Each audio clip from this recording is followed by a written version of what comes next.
बिस्मिल्लाहिर्रहमानिर्रहीम। नाज़रीन असबाद से मैं इकबाल जंजुआ। नाज़रीन, कल तूफ़ानी बारिश, यालाबारी, ओलों के बाद ना नेट था, ना लाइट थी और ना ज़िंदगी का कोई और निज़ाम था। सब कुछ दरम बरम था। ये बात मुझे इसलिए अभी याद आई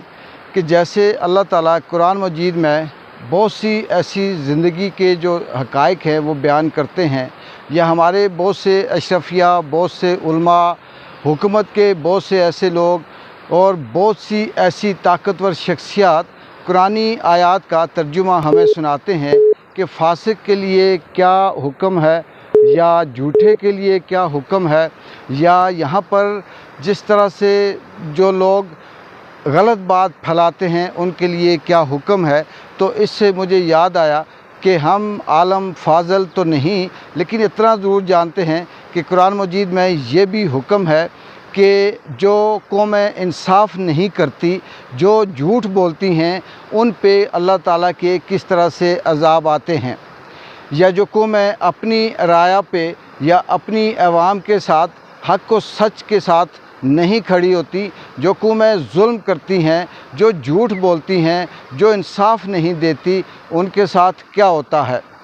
जैसे कि बहुत सी जगहों पे हमने इन उलमा से सुना, कुरानी तर्जुमे अगर हम पढ़ें तो हम ये तो दावा नहीं कह सकते कि हम आलिम हैं, लेकिन उसमें ये कि जैसे तुमसे पहले जो कौमें तबाह व बर्बाद की गई, अज़ाब नाज़िल किया गया, अगर वही अंजाम वही अगर उसी तरह का रहा तो इस मौजूदा जो दौर है इन कौमों पे भी उसी तरह के अज़ाब नाज़िल होंगे। अब ज़रूरी नहीं कि हम कौम लूत की सारी ज़िंदगी मिसाल देते रहें, या कौम किसी और की सारी ज़िंदगी मिसाल देते रहें, या वो जो यहूदी थे जिनके ऊपर मनोसलवा उतरता था उनकी सारी ज़िंदगी मिसालें देते रहें। ऐसा नहीं है, क्योंकि नमरूद आज भी मौजूद है, शद्दाद आज भी मौजूद है, फरहाद आज भी मौजूद है, इसी तरह से ज़ालिम आज भी मौजूद है और अच्छे लोग आज भी मौजूद हैं।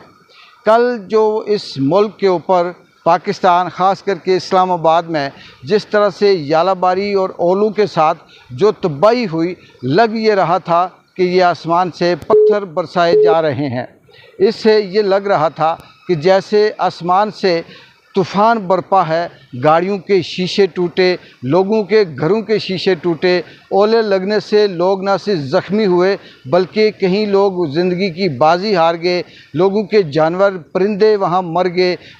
गाड़ियों की इस तरह से तबाही हुई जैसे कचरा पड़ा हुआ है, दरख्त जड़ों से उखड़ गए और हर तरफ ये लग रहा था कि बर्बादी ही बर्बादी है।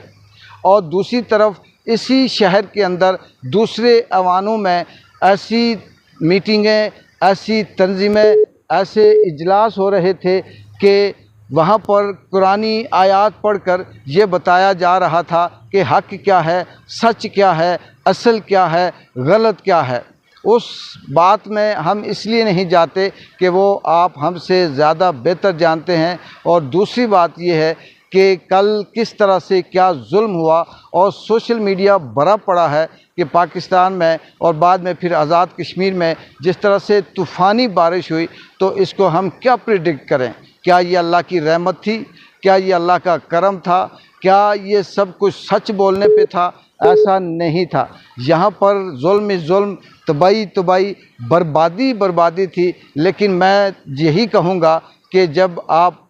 इस मुल्क की बेबस औरतों पे जुल्म करेंगे, माँओं बहनों बेटियों को नंगा करेंगे, उन्हें नंगे पाँव तपती सड़क पे धूप पे मजबूर कर देंगे छोड़ने पे, और मुल्क की खिदमत करने वालों को घसीटेंगे, सच बोलने वालों को बंद करेंगे, और फिर ये कहेंगे कि हक़ ये है, सच ये है, कुरान ये कहता है, आयात ये कहती है, तर्जुमा ये कहता है, चलें हम मान लेते हैं आपकी डर से, आम आदमी मान लेता है आपकी डर से, या कोई और चुप हो जाएगा आपकी डर से। लेकिन अल्लाह को ना आपका डर है, अल्लाह ना आपकी मानता है, उसे सब पता है सच क्या है, असल क्या है। और फिर अगर उसके कंट्रोल से जब कोई चीज़ इस तरह से आवाम के ऊपर जुल्म करती है तो फिर वो मच्छर भी बरसा सकता है, फिर वो हाथियों को अबाबिलों की कंकरियों से भी मार सकता है, और वो बारिश की शक्ल में, ओलों की शक्ल में पत्थर भी बरसा सकता है। ये हमारे लिए अलमिया है कि हम फिर भी ना समझें, हम फिर भी ये कहें कि हम इस्लामी जमहूरिया पाकिस्तान के अंदर तमाम इंसानी हुकूक़ को पूरे करते हुए, इंसाफ के तकाज़े पूरे करते हुए, दरियाए दजला तो दूर है लेकिन हम ये कहेंगे कि दरियाए जेहलम के किनारे हम कुत्ता प्यासा बैठा है उसका भी ख्याल रखते हैं, तो फिर ये आप कह सकते हैं आम आदमी या वो जो कुदरत देखती है वो मानने को तैयार नहीं। इकबाल जंजो को इजाज़त दें। अल्लाह हाफ़िज़।